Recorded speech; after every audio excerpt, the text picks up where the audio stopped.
Have you ever just stopped and wondered why it feels like we've learned more in the last 100 years than in all of human history combined? Well, we're about to dive into that exact story. How our collective knowledge went from this super slow crawl to an absolutely explosive, world-changing sprint.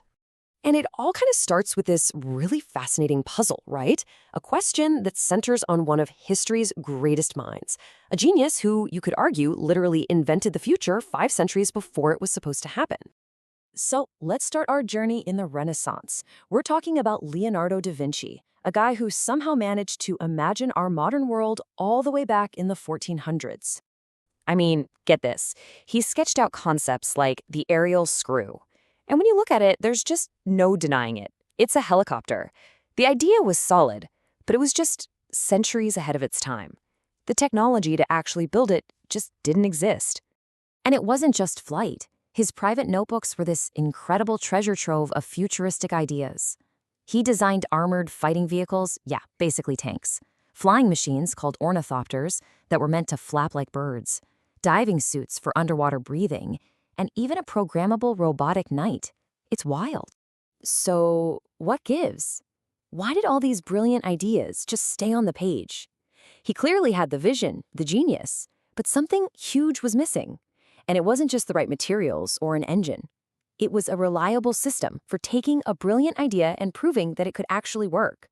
To really get what that missing piece was, we've got to rewind. We need to look at the thousands of years of slow, foundational work that came before Leonardo's time. This long, steady process of building up knowledge, just one little block at a time. For millennia, progress was real, but man, was it slow. You have the invention of the wheel in Mesopotamia, then Euclid's geometry in ancient Greece.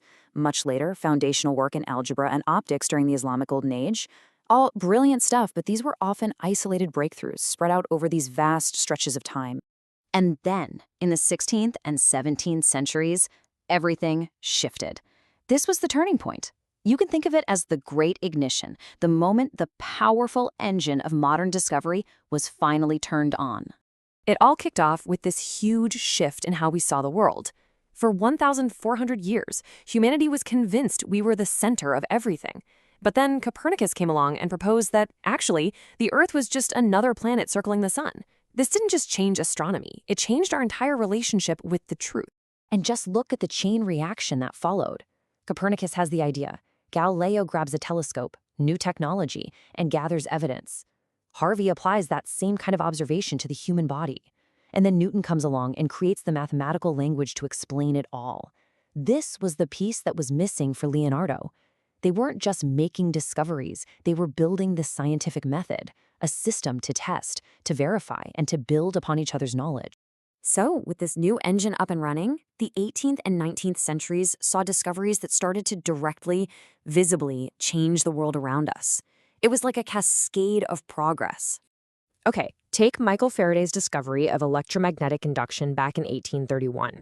It's a simple idea, really. A changing magnetic field can create an electric current.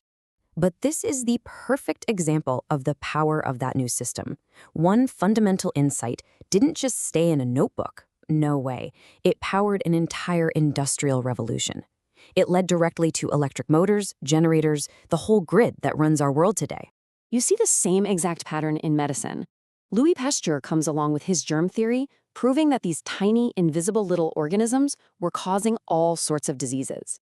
And again, this wasn't just some interesting idea. It led directly to antiseptics, to vaccines, to the very foundations of modern medicine. And get this, it's the discovery that ultimately doubled human life expectancy. Just think about that for a second. Okay, so let's jump forward to the 20th century, because this is where everything builds into an outright explosion of discovery. The pace becomes, well, it becomes almost dizzy. Because those foundations were so solid, the 20th century was just this nonstop series of world-altering breakthroughs.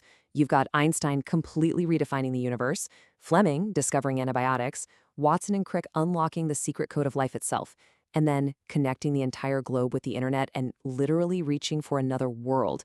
And all of that happened within a single human lifetime.